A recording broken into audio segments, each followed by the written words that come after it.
Olá, sejam muito bem-vindos à nossa disciplina Legislação e Planejamento Tributário, módulo 3 do curso de capacitação de administradores consultores de micro e pequenas empresas.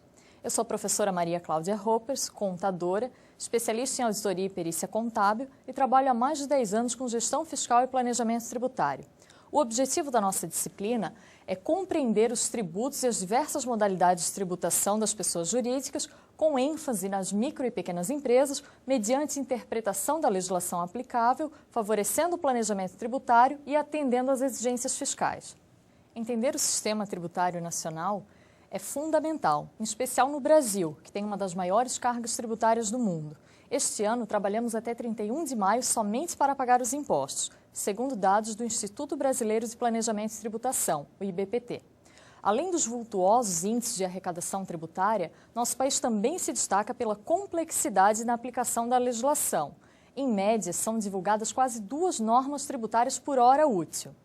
Pessoal, agora vamos a alguns conceitos. Segundo o Código Tributário Nacional, tributo é toda prestação pecuniária compulsória, em moeda ou cujo valor nela se possa exprimir, que não constitua sanção de ato ilícito, instituída em lei e cobrada mediante atividade administrativa plenamente vinculada. Esse esquema ele resume a nossa matéria.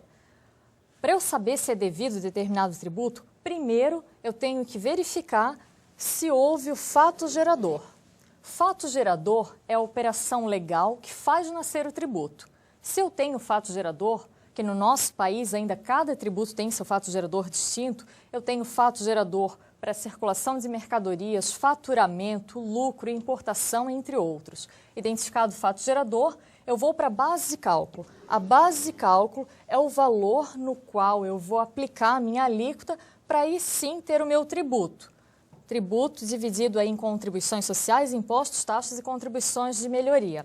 Entender essa sistemática de tributação do nosso país é fundamental, em especial hoje, que estamos enfrentando aí diversas mudanças por conta do ajuste fiscal, acarretando em ainda mais tributos e mais alterações nas já complexas regras fiscais.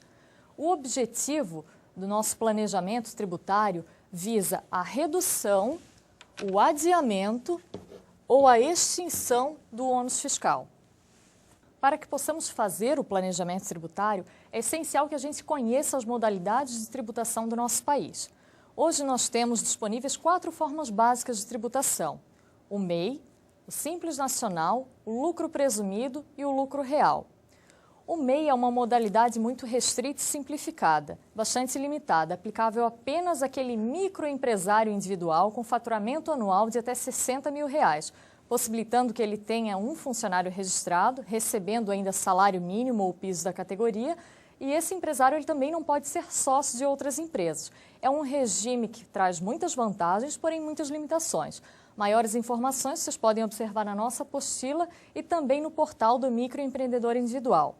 Continuando, eu posso ser tributado também com base no Simples Nacional. O Simples Nacional é um regime tributário diferenciado e favorecido, aplicável às microempresas e às empresas de pequeno porte, regido com base na Lei Complementar 123 de 2006. A Lei Complementar 123 de 2006 estabelece o conceito de microempresa e empresas de pequeno porte.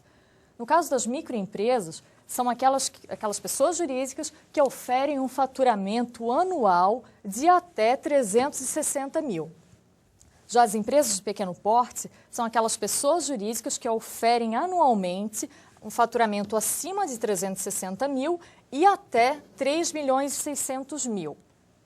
Para se enquadrar na sistemática de tributação do Simples Nacional, primeiro, a empresa precisa atender aos quesitos de IME ou EPP, ela precisa que a sua atividade seja permitida ao enquadramento, isso porque há vedações em relação à atividade e outras vedações relacionadas ao quadro societário, entre outras, que vocês podem observar no artigo 3º, parágrafo 4º e artigo 17 da Lei Complementar 123, e também estão relacionados na apostila.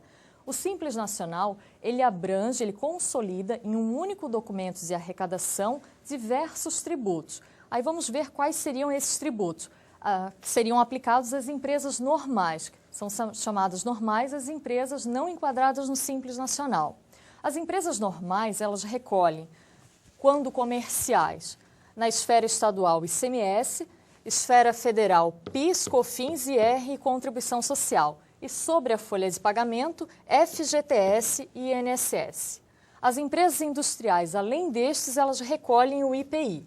As empresas prestadoras de serviços, elas recolhem ISS, PIS, COFINS, imposto de renda, contribuição social e sobre folha de pagamento, FGTS e INSS. As empresas enquadradas no Simples Nacional, elas recolhem 8 tributos em um único documento de arrecadação. Então, é consolidado no documento de arrecadação do Simples Nacional o ISS, ICMS, PIS, COFINS, imposto de renda, contribuição social, IPI e INSS patronal, com exceção das empresas tributadas com base no anexo 4, que aí precisam recolher à parte esse INSS patronal.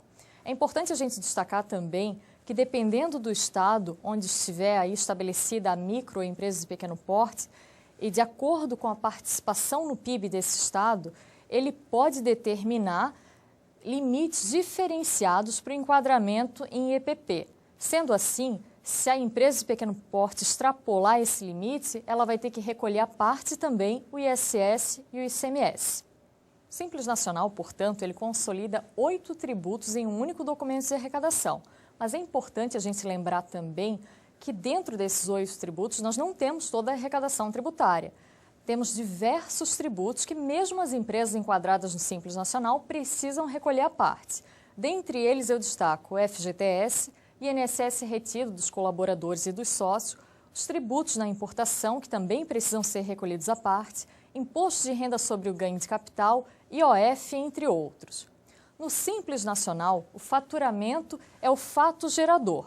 A base de cálculo é a receita bruta oferida no mês e a alíquota é determinada com base no faturamento acumulado dos últimos 12 meses anteriores ao período de apuração e aplicada ainda de acordo com o anexo que estiver enquadrado a empresa, de acordo com a sua atividade. Simples Nacional, só o nome até agora. Vejamos os anexos. Anexo 1 serve para as empresas comerciais. No anexo 1, a empresa começa recolhendo de imposto 4% e pode chegar a 11,61%. Isso de acordo com seu faturamento acumulado nos últimos 12 meses. Então, na primeira faixa, se o faturamento acumulado nos últimos 12 meses foi de até 180 mil, ela vai recolher 4% de imposto. Um exemplo prático, né, pessoal? Se a empresa oferiu de faturamento em determinado mês R$10 mil e seu faturamento acumulado nos últimos 12 meses foi de 100 mil, ela vai recolher R$400 de imposto. Ela está aqui na primeira faixa. E assim ela vai ter que verificar mês a mês de acordo com o seu faturamento acumulado nos últimos 12 meses. Esse anexo 1 serve apenas para as empresas comerciais. As empresas industriais são tributadas com base no anexo 2. O anexo 2 ele tem a adição de 0,5 ponto percentual de IPI em todas as suas faixas. As empresas prestadoras de serviços, elas são tributadas com base nos anexos 3, 4, 5 ou 6, de acordo com o seu serviço. As empresas dos anexos de 4 a 6, eles possuem serviços específicos. Aqueles serviços não relacionados nos anexos 4, 5 ou 6 serão tributados com base no anexo 3, cuja alíquota inicia em 6% e também vai aumentando de acordo com o faturamento acumulado dos últimos 12 meses da pessoa jurídica. Anexo 4, anexo 5.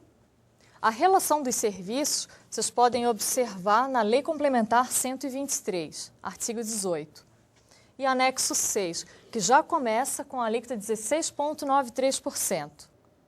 É importante a gente lembrar que o regime do Simples Nacional é facultativo. Então, mesmo que eu me enquadre em todas as situações que possibilitem a adesão ao Simples Nacional, eu posso optar por não aderir a esse regime. Mas por que eu faria isso? Aí eu vou pedir que vocês assistam ao nosso próximo vídeo.